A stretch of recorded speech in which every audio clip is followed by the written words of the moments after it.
کجا دنبال مفهومی برای عشق می‌گردی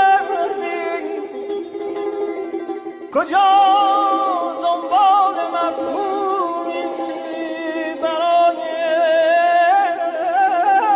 عشق می‌گردی